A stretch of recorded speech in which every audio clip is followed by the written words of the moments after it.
ini. Jadi itu ada doa Yesus agar penderitaannya digantikan oleh orang lain kepada Tuhan. Bukan. Kan dia diganti. Bukan kepada orang lain, tapi lalukanlah cawan ini daripadaku. Tapi kan di doanya biarlah kehendakmu yang terjadi, bukan kehendak. Ya, biar kehendak Tuhan. Jadi kehendak Tuhan yang terjadi adalah digantikan itu. Kalau kehendak Yesus kan inginnya dia digantikan cawan itu. Akhirnya ya Tuhan mengabulkan itu, akhirnya digantikan cawan penderitaan itu. Gitu Bang. Jadi artinya itu jenis pengabulan Tuhan terhadap Yesus karena dia adalah Mesiasnya, karena dia adalah perwakilannya, maka dia ditolong oleh Tuhan untuk digantikan oleh yang diserupakan. Dan orang yang diserupakan itu adalah Roh Kudus, Pak. Jadi Roh Kudus itu roh yang dari langit juga kan. Jadi yang gantikan itu Roh Kudus. Yang sekarang menjadi Mesias yang diurapi lahir di akhir zaman. Ya sekarang. Dan orangnya sudah saya lihat dia lahir kembali. Oh gitu ya. Ya. Kalau untuk Kristen Muslim pada umumnya itu kan diserupakan pengkhianat. Kalau saya tidak, itu diserupakan Yesus secara lahir dan batin. Artinya orang yang semisal Yesus juga, yaitu Roh Kudus. Dan Roh Kudus itu sekarang sudah lahir Pak, menjadi imam saya sekarang. Gitu. Menjadi imam yang saya ikuti sekarang itu. Oh bukan jadi, Muhammad ya Pak? Ya? Bukan Muhammad ya? Bukan, penerus Muhammad untuk zaman kita. Zaman sekarang Pak. Yang disebut Savior of Mankind atau juru selamat atau Al-Imamul Mahdi dalam Islam Pak. Tapi kan fakta sejarah mengatakan itu Yesus yang disalib, bahkan dia bangkit Pak. Itu fakta sejarah loh. Fakta sejarah itulah yang dibantah Al-Quran Pak. Jadi kini kan fakta sejarah dan fakta iman. Jadi sejarah faktanya yang disalib Yesus. Fakta iman mengatakan itu digantikan oleh orang yang diserupakan Yesus. Jadi memang disitulah artinya Quran berproses untuk apa yang secara fakta terindrai itu Yesus yang disalib. Tapi fakta iman mengatakan Tuhan, yaitu Tuhan yang kebenarnya itu mengatakan saya sudah gantikan orangnya, gitu. Dan orang pengganti itu adalah yang akan menjadi Mesias di akhir zaman. Gitu. So, bagaimana mungkin fakta sejarah itu dilawan, Pak? Sudah menjadi fakta sejarah. Pak, sejarah itu kan terindrai, Pak. Iman itu sesuatu yang tidak terindrai. Misalnya ada sesuatu yang fakta sejarahnya Yesus yang disalib ya.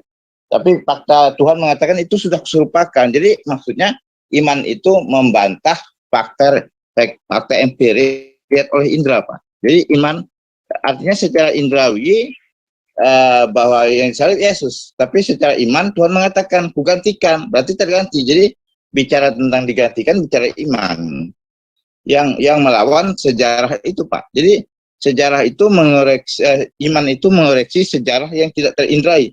Misalnya ada sebuah kasus yang kita mengira sejarahnya seperti ini, ternyata faktanya menurut Tuhan sendiri seperti ini gitu Pak. Jadi itu memang konsepsi iman kami itu bisa jadi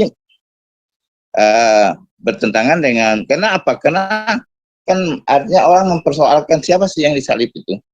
Nah, itu kan sejarahnya kan penyalibannya kan fakta itu. Fakta sejarah. Tapi siapa yang disalib itu kan iman, Pak. Nah, fakta iman. Jadi Bapak mengimani Yesus disalib. Ya enggak apa-apa karena itu sudah faktor iman bukan faktor sejarah. Kemudian saya menyatakan yang disalib itu telah digantikan, Yesus telah digantikan orang lain yang diserupakan. Dan itu iman juga. Nah, tentang adanya penyaliban itu sejarah, Pak. Jadi sejarahnya adanya penyaliban. Itu sejarah yang tujuannya yang menyerupakan itu Allah, Pak. Ya, Allah yang menggantikan Yesus, digantikan oleh Roh Kudus itu, digantikan Roh Kudus, yaitu suatu roh orang yang belum lahir ke dunia, yang nantinya akan lahir ke dunia pada zaman akhir. Jadi dia digantikan dan dia waktu itu menyamar sebagai murid ke-13-nya Yesus. Nah, itu kan faktor iman. Jadi faktor iman ini adalah kita melihat dari sisi kan sesuatu yang diserupakan artinya sesuatu yang kita secara indera kan nggak tahu, tapi setelah dijelaskan oleh yang membuat sejarah itu yaitu Tuhan sendiri yang membuat fakta sejarah itu, mengatakan itu sudah keserupakan dengan orang lain. Nah, artinya dia tidak dibunuh, tidak disalib, tapi orang yang diserupakan. Nah, penyalibannya fakta sejarah. Apakah diserupakan atau tidak, itu faktor iman, faktor keyakinan kita. Percaya nggak itu telah diganti atau tidak? Kan Bapak kan nggak percaya, ya wajar aja, karena sudah itu faktor iman, bukan faktor sejarah lagi. Gitu. Kami percaya yang disalib itu orang yang digantikan. Ini artinya apa? Artinya kita sama-sama percaya fakta sejarahnya, ada penyaliban. Nah, adanya penyaliban itu fakta sejarah. Nah, kemudian siapa yang disalib, apakah digantikan atau tidak, itu faktor iman. Kalau Bapak mengimani penjelasan Al-Quran, Bapak percaya orang digantikan. Nah, Bapak tidak mengimani apa yang dijelaskan oleh Al-Quran, maka Bapak tidak mengimani. Jadi itu bukan faktor sejarah lagi, faktor iman, Pak. Bukan faktor sejarah. Faktor sejarahnya adalah... Berarti semua orang berhak membuat klaim seperti itu, Pak. Ya. Masa gini Pak, gini. Keimanan itu kan tidak boleh meninggalkan rasionalitas, Pak. Wah, itu rasional itu kan, rasionalitas itu kan dua macam, Pak. Saat kita mengimani sesuatu, rasional menurut yang mengimani. Bapak misalnya mengimani Yesus itu misalnya merupakan inkarnasi Tuhan. Itu bukan, rasional. Bapak percaya tidak kalau Bapak percaya gini Pak. Bapak kan bentar gini, Bapak percaya bahwa misalnya Bapak percaya misalnya sapi itu berkaki 4 gitu. Ketika ada doktrin keimanan yang mengatakan oh itu sebenarnya bukan 4 tapi 10, lalu Bapak percaya yang 10 gitu. Itu kan analoginya nggak tepat, Pak. Nggak bisa analogi tepat. Dan intinya Pak, gini, kematian Yesus itu fakta sejarah, Pak. Adalah kan dia bangkit bahkan naik ke sejarahnya. Fakta sejarahnya itu fakta sejarah secara terindrai. Dan menurut yang tidak terindrai, Yesus digantikan. Nah, bicara tentang Yesus digantikan oleh orang lain yang diserupakan, itu perkara iman di balik sejarah tersebut, Pak. Nah, kalau bicara tentang fakta sejarahnya, Yesus yang disalib. Oke, tapi kata iman mengatakan itu Yesus sudah digantikan. Nah, itu kan iman, Pak. Jadi kita tidak bisa, kalau Bapak terus melihat fakta sejarah secara lahir saja, berarti Bapak beriman dengan sejarah, bukan beriman dengan... Beriman kepada sejarah, maksudnya itu suatu peristiwa, Pak, yang terjadi. Ya, peristiwa, Pak, bahwa, betul. Ya iya, kalau itu kan sudah menjadi suatu fakta, Pak. Yang namanya ada kamuflase dari Tuhan mengatakan sudah kugantikan. Nah, kamuflase dari Tuhan, Yesus tidak dibunuh, tidak disalib, tapi orang yang keserupakan itu kan informasi iman. Sedangkan faktanya yang disalib Yesus. Nah, itu fakta sejarahnya. Nah, jadi fakta sejarah itu dibatalkan oleh informasi iman, Pak. Nah, Al-Quran menginformasikan imannya bahwa yang disalib itu digantikan. Nah, bicara tentang itu sudah tidak melihat fakta sejarahnya, tapi melihat fakta iman, Pak. Jadi artinya iman itu... Bagaimana mungkin itu bertentangan dengan fakta, Pak? Wah, iman itu bertentangan dengan fakta, Pak. Bisa bertentangan dengan fakta. Misalnya faktanya ya, nggak mungkin laut itu terbelah oleh hanya sekedar pukulan tongkat. Itu fakta, Pak. Tapi Musa bisa membelah laut. Nah, itu karena itulah mukjizat. Mukjizat itu mengubah fakta, Pak.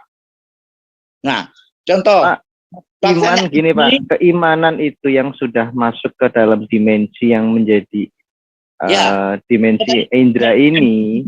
Fakta dan iman, Pak. Iman kita mengatakan, fakta mengatakan, api itu pasti panas, Pak. Api itu pasti panas membakar. Tapi karena ada faktor iman, bahwa Tuhan menunjukkan mukjizatnya, maka akhirnya api yang membakar Nabi Ibrahim dingin. Air laut itu nggak mungkin bisa hanya dibelah dengan pukulan sebuah tongkat. Maka dengan fakta iman, Tuhan mendatangkan mukjizat dengan mengubah tongkat Musa menjadi ular atau ular menjadi tongkat dan seterusnya. Kemudian fakta juga banyak fakta. Nah, fakta juga bahwa Yesus disalib. Tapi iman mengatakan Yesus salah satu mukjizatnya diselamatkan Tuhan lalu digantikan dengan yang serupakan. Nah, itu kaitannya sudah dimensinya ya percaya nggak percaya, Pak. Bukan mesti penyalibannya. Jadi di sini kami melihat tentang bahwa Yesus digantikan itu ada fakta sejarah dan itu ada fakta iman yang harus kita imani. Nah, Bapak mengimani sesuai dengan fakta sejarah. Saya mengimani seperti sesuai dengan fakta.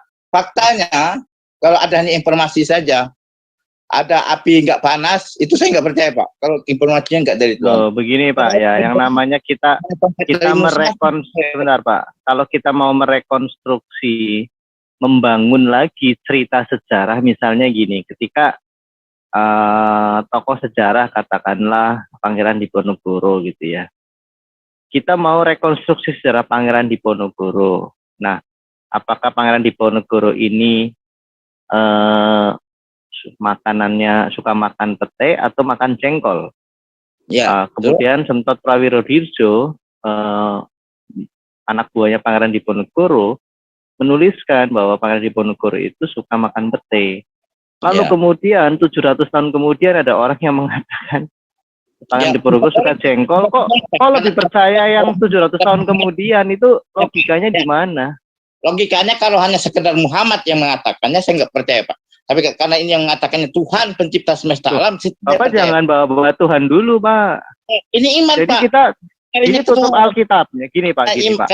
Tuhan tidak mungkin bertentangan dengan sejarah. Kalau Tuhan gini, Pak, saya nggak percaya, Pak. Pak, jangan bawa Tuhan dulu, Pak. Aku gantikan, saya percaya. Jangan bawa Tuhan dulu. Apakah Anda melihat Tuhan saat itu? Ya jangan seperti itu. Ini saya tutup Alkitab saya, Bapak tutup Quran Bapak. Saya dengarkan dulu, Pak. Gini, Pak. Saya bicara iman, Pak, bukan bicara sejarah. Iman saya mengatakan telah digantikan. Titik. Iman, Pak. Bagaimana mungkin iman bertentangan dengan fakta? Biar bertentangan dengan fakta, itulah iman, Pak. Karena bisa dong, Pak. Kalau keimanan itu terhadap sesuatu yang belum datang, boleh. Tetapi kepada sesuatu yang sudah terjadi, kenapa bertentangan? Itu bukan iman saya keluar. Kalau Bapak tidak terima iman saya dan bilang ini, saya keluar, Pak. Terima kasih.